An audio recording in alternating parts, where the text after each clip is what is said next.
नमस्कार दोस्तों, वीडियो में जो आपको ये केस नज़र आ रहा है, ये एक हाइपोथर्मिया का केस है।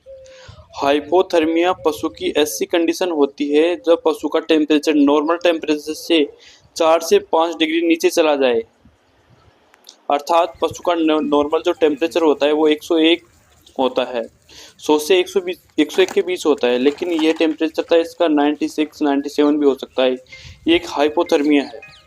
जब आज मैंने ये सुबह केस देखा हाइपोथर्मिया का, तो इसका टेम्परेचर 96 डिग्री फ़ारेनहाइट था। अब ऐसी कंडीशन क्यों होती है, हम क्या गलतियां करते हैं कि पशु की ऐसी कंडीशन हो जाती है।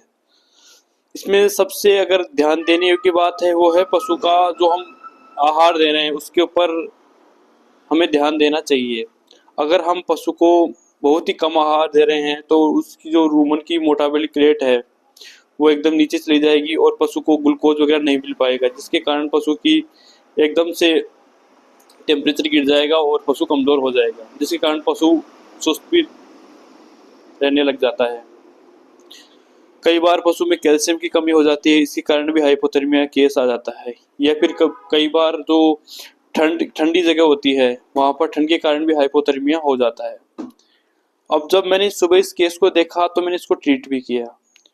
ट्रीट करने के दौरान मैंने इसको एक तो सीबीजी ड्रिप लगाई 450 ml, साथ ही 2 बोतल डीएनएस, 1 बोतल आरएल, 4.5 ग्राम सेफ्ट्राइजोन सल्बेक्टम, 10 ml आइसोफ्लूइड व 15 ml एनाल्जीन, 10 ml कैटासोल व 15 ml एट्रोपिन सल्फेट लगाया, क्योंकि इसकी जो ब्रीथिंग रेट थी वो एकदम स्लो हो गई थी, जैसे ना के बराबर।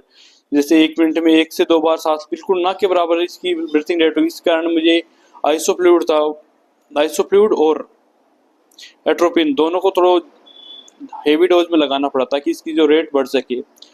अब मैंने इसको जो इसकी रूमन था उसकी मेटाबॉलिक रेट को बढ़ाने के लिए एक डियागो 15 नाम से सिरप आती है, वो सिरप मैंने इसको पिलाई। ये मैंने इसको उपचार दिया। इसके करीबन 2 से 3 घंटे बाद जब मैंने पशुपालक को पूछा कि आपका पशु अब कैसा है, तो उसने बताया कि हल्का फुल्का चारा चर रहा है पशु। इसने पिछले 4 दिन से कुछ नहीं खाया था, लेकिन अब हल्का फुल्का चारा चर रहा है।